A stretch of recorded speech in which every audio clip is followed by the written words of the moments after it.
Sorry, that table's for family only.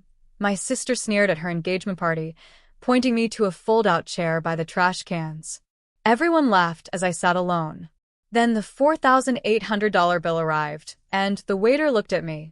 I simply smiled and said, "Not my table." Imagine being told your family, only to be seated by a trash can at your own sister's engagement party. Then, after that brutal humiliation, the $4,800 bill for the whole damn thing lands right in front of you. That's when my entire world tilted, and I finally found the words, "Not my table." My name's Steven. I'm 32, the oldest, and for as long as I can remember, I've been the one who fixes things. My hands are rough. They know the feel of concrete, the bite of a saw. My back complains after a long day of pouring footings or framing a house, but there's a quiet pride in the strength it takes. My phone background? Rebar tied in a perfect grid because it made me proud. I always have a tape measure in my pocket. It just feels wrong not to. Around my family, I'm the guy who shows up with a toolbox when a cabinet door breaks, the one who handles the heavy lifting so nobody else has to.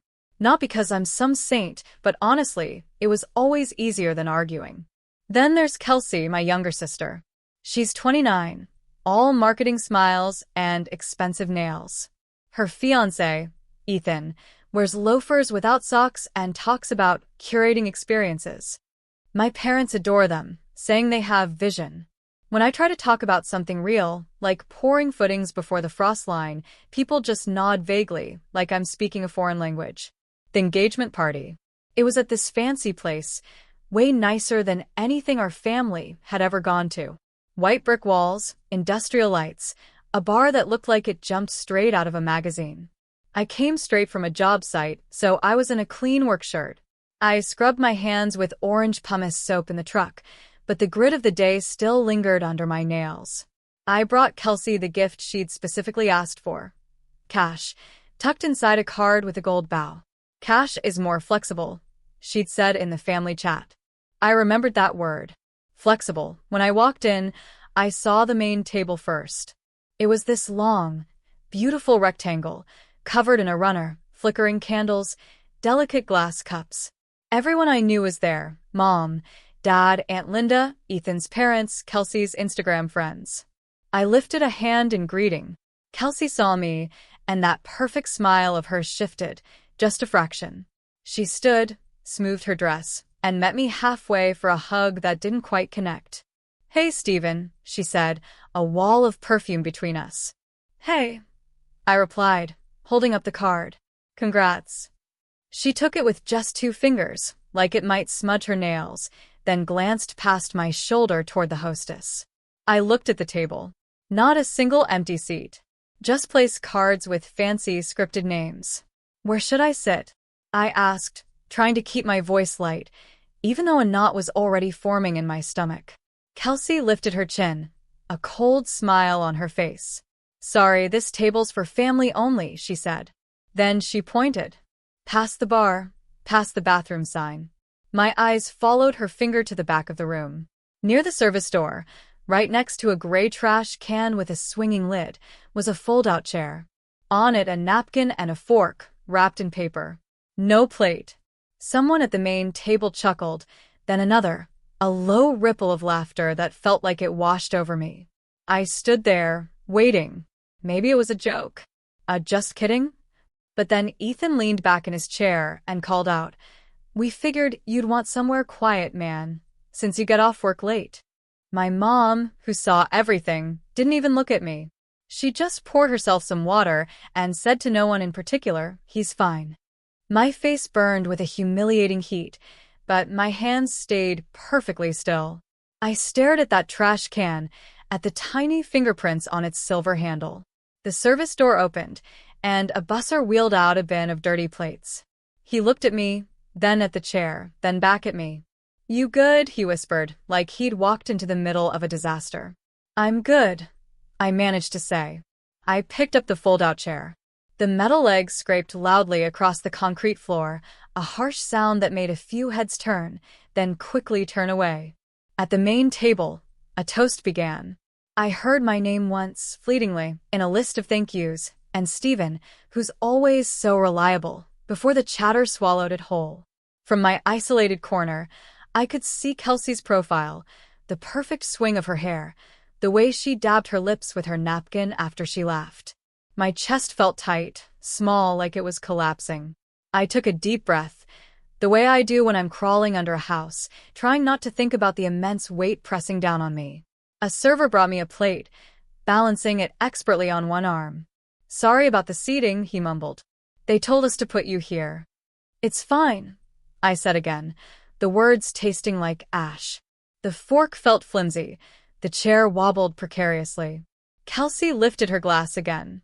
"To family," she declared, loud and bright. Everyone echoed it. I swallowed water that tasted like metal. Halfway through the main course, Dad came by. He patted my shoulder. "Don't sulk," he said. "It's Kelsey's night." "I'm not sulking," I told him. "I'm sitting." He gave me a look like I was being difficult, then drifted back to the main table. The cake came out. The waiter cut slices at the head table first, passing the plates down the line like precious treasures.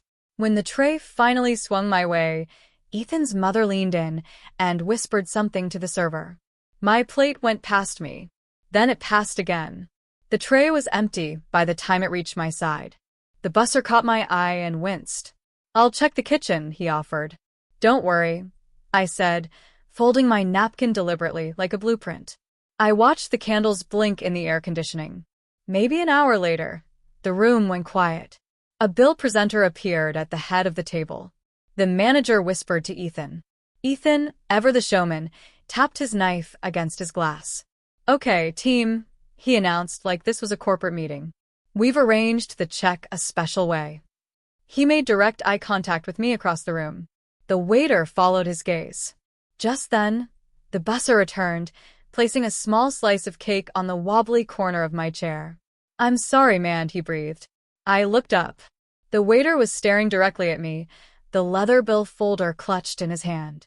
Everyone else was looking, too. The air thinned, the way it does when you crawl into a tight space and suddenly realize you might not fit. My jaw, which had been clenched so tight, slowly unclenched. And I smiled. "Not my table," I said. The waiter froze. This time, there was no laughter. Just a stunned silence, a chorus of staring eyes, and the hum of a cooler motor from behind the service door. That's when it hit me. A whole life clicking into place around one simple sentence. The room didn't know how to react. The waiter looked truly stuck. Ethan's smile faltered. Mom blinked. Then Kelsey cleared her throat, a little too lightly, like she'd rehearsed it. "Stephen, don't be dramatic. We just assumed, you'd be generous." I stood up, not fast, and the chair scraped that horrible sound again. "Help whoever ordered that," I said, nodding at the folder in the waiter's hand.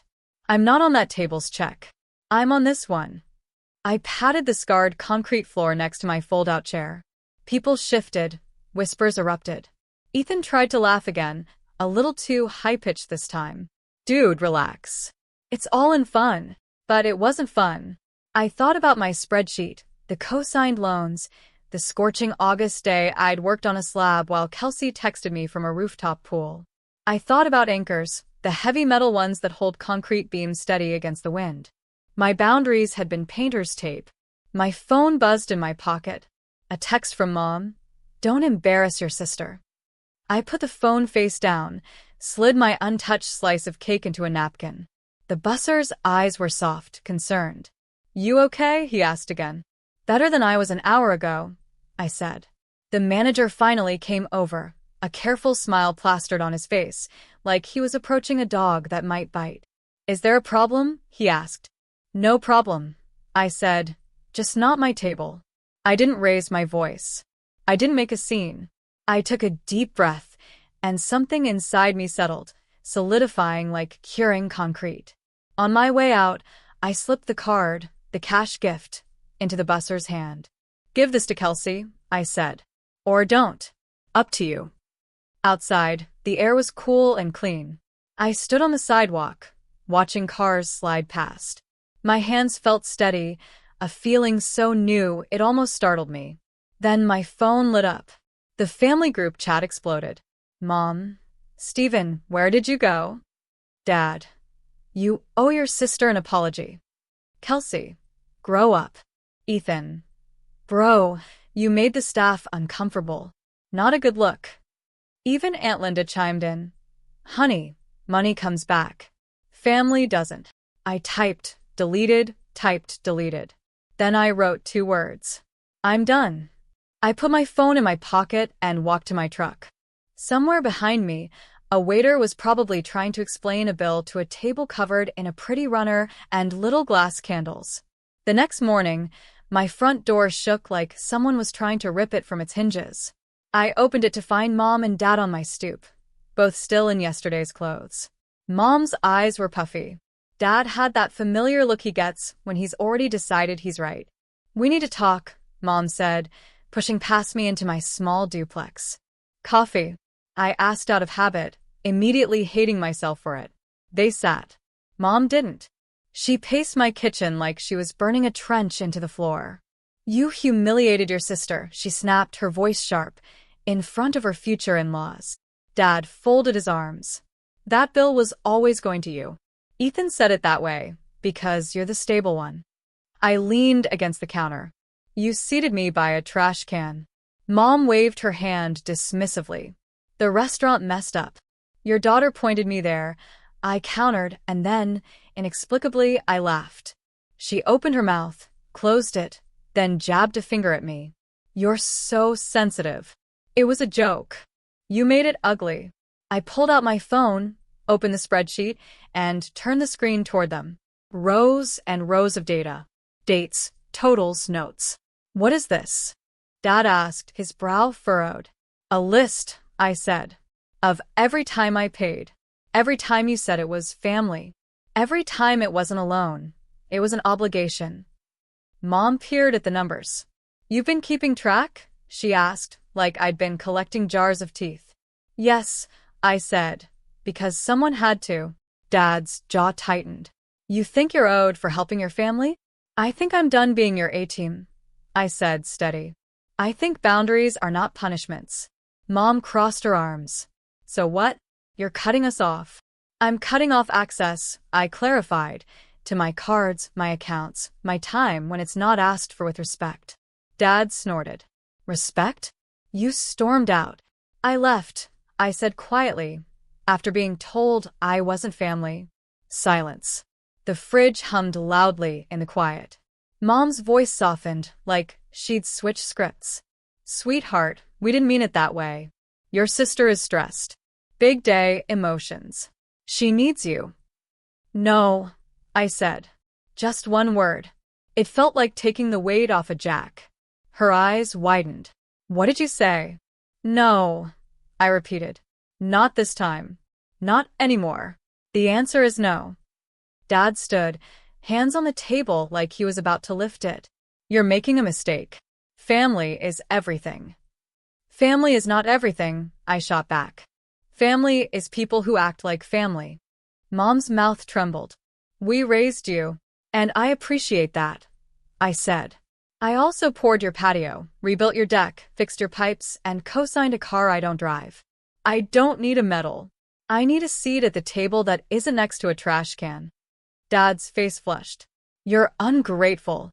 My eyes met his. I'm done. He pointed at the spreadsheet. Delete it. No. He took a deep breath, like a bull, then stopped. Maybe he saw something in my face he hadn't seen before. Maybe he remembered the weight I carry all day and realized I could carry a fight, too. Mom switched tactics again. Tears. If you don't help with the bill, your sister can't cover the difference. The venue charged a service fee. They'll put it on her credit. She'll be ruined. I almost laughed, not because debt is funny, but because of the sheer theater of it all. How much? I asked. She brightened instantly. Only $4,800. I nodded slowly. Then she and Ethan can pay it. It's their party. Mom stared. You always were crueler than you look. Dad grabbed the doorknob. We'll remember this. I'm counting on it, I said. They left. The door closed. I stood in the quiet and felt my hands shake for the first time. Not from fear, but from adrenaline and the sudden, overwhelming absence of something I'd carried for years. My phone started buzzing again. Kelsey again, then Ethan, then Aunt Linda. I let them all go to voicemail. Then I sent one text to the group. If you need a contractor, get a quote. If you need money, go to a bank. If you need me, try respect.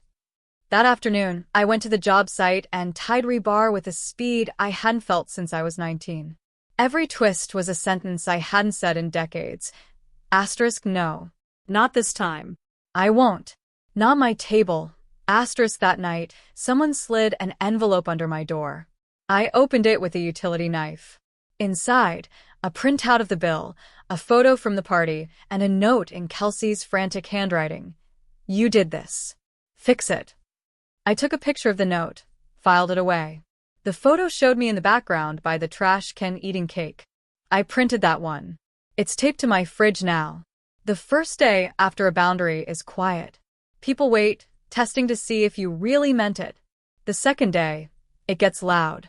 I woke up to 26 missed calls and a new group chat titled Family Intervention. The first message was from Aunt Linda. We need to reset expectations. The second from Mom. Your sister's credit card was declined at the dress fitting because of the venue hold. She's hysterical. Fix this. I made coffee, reading every message like a work order. Then I put my phone face down and ate my eggs. At 9:07 a.m., Kelsey showed up with Ethan, both in sunglasses. She didn't knock. She rattled the handle until I opened. You're unbelievable, she shrieked, sweeping in. Do you know what you've done? Set a boundary, I said, stepping aside so they couldn't push past me. Ethan tried to smile. Bro, no hard feelings about the seating. That was Kelsey's idea. We were playing. Kelsey shot him a look that could kill. Ethan, then back to me. The venue charged my card. It overdraft. I have a blocked account now. Do you understand overdrafts? I do, I said. Banks charge fees when you spend money you don't have. Her jaw worked.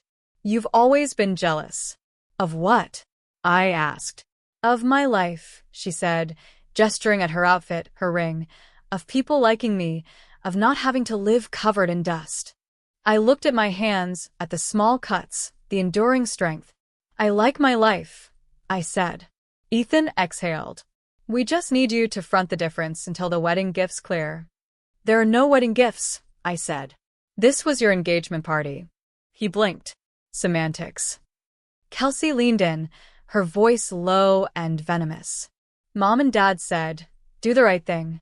Don't make them choose. They already chose, I said. They sat at your table while I ate by the trash. She threw up her hands. God, you're dramatic. Fine. She dug into her purse and slapped a card on the counter. My card. The one I'd canceled 3 months ago. Happy? We found this in Mom's junk drawer. Was that part of your spreadsheet, too? I picked up the card, turning it over in my fingers like a fossil. Leave, I said. She scoffed. You can't kick me out of my brother's house. I can, I said, and opened the door wider. Ethan tried a final move. We'll tell everyone you refused to help your own sister with a basic family expense. You already did, I said. It didn't work. They left. The hallway smelled like her perfume for an hour. At noon, my boss pulled me aside. You okay? He asked. Your mom called the office. She did what? Said there was a family emergency and you'd need an advance. He looked at me over his glasses. I told her we don't do that for anyone. You want to take the afternoon? No, I said. I want to pour. We poured a walkway for a retired teacher. She brought us lemonade and told us her late husband used to lay tile. I liked the way she said used to, without apology. When we finished, I troweled the edges until they were clean enough to reflect the sky. On the drive home, my phone buzzed. Cousin Mark. Hey man, he said when I answered. Heard there's drama. Just so, you know, people are saying you tried to stiff the staff. I laughed, one short, harsh sound. The staff is the only reason I didn't walk out sooner. They were kind.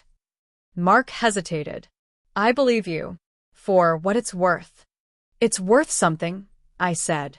That night, I changed passwords I should have changed months ago. I removed devices from accounts. I shut down an old shared phone plan I'd kept because Mom didn't like new carriers. 3 angry texts exploded on my phone within 10 minutes. What did you do to my Spotify, Steven? My phone stopped working. Wow. Petty. I put my phone on Do Not Disturb and slept like I had after my first full week on the framing crew, heavy and unbothered. By day 3, the storm turned. The group chat got quieter, then split into side messages I wasn't in. Aunt Linda texted me, "I don't agree with how they treated you." A cousin DM'd me a photo from the party I hadn't seen. Kelsey, smirking, her finger pointed directly at me by the trash can. He added, "I left early. Felt gross." I started hearing through sideways channels that the bill had been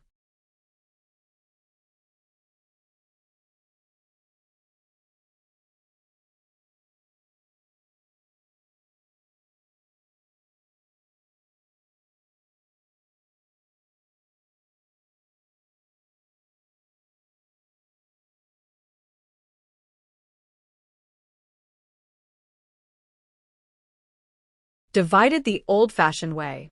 Ethan's dad had covered half with a tight face. Kelsey's bridesmaids split a chunk, and my parents maxed a card they were hoping to keep clean for a trip. People were mad, but not at me. They were mad at the awkward truth, sitting right there in the middle of their pretty runner. Mom called again and left a long voicemail that began with, "I hope you're happy," and ended with, "When you need us, don't expect us to show up." I saved it, along with the others, in a folder named Policy. I went to work. I came home. I didn't answer the door when someone pounded late and shouted my name. I bought a new deadbolt, installed it myself, and oiled the hinges on my own time. The quiet after that was different. It wasn't punishment. It was space. And in that space, other things began to grow. I said yes to a Saturday side job for a woman who needed a wall opened between her kitchen and dining room. Her contractor had run off mid-project. I finished the framing in a day, called an electrician I trusted, and left the place broom clean.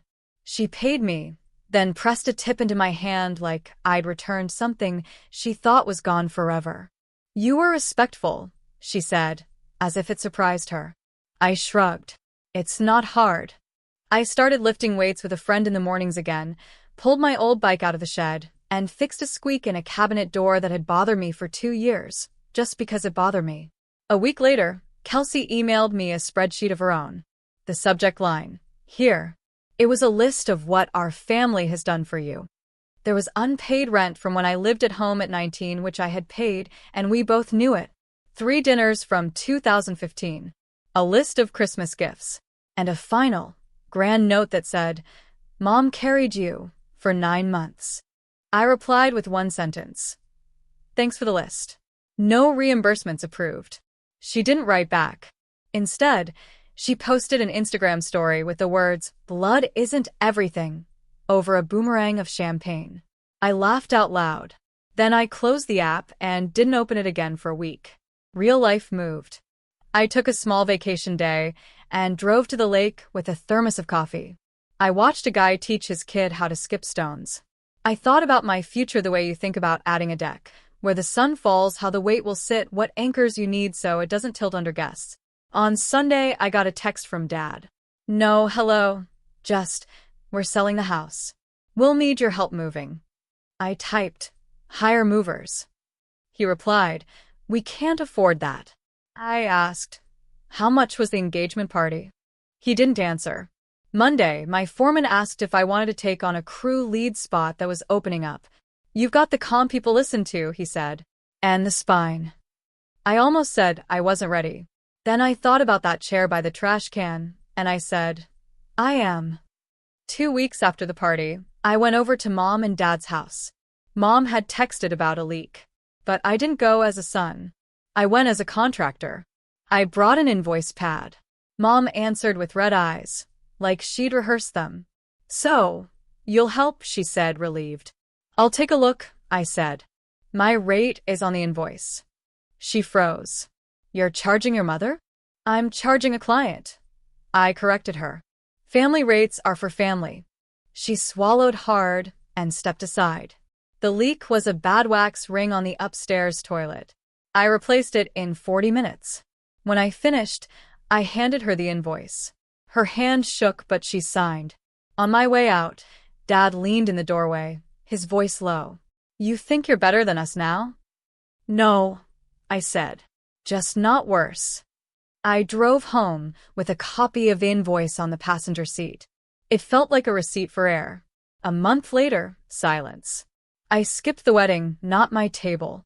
I set anchors for my new pergola, blocked the venue's call, and wrote the last line in my personal ledger. Boundary. $0 paid.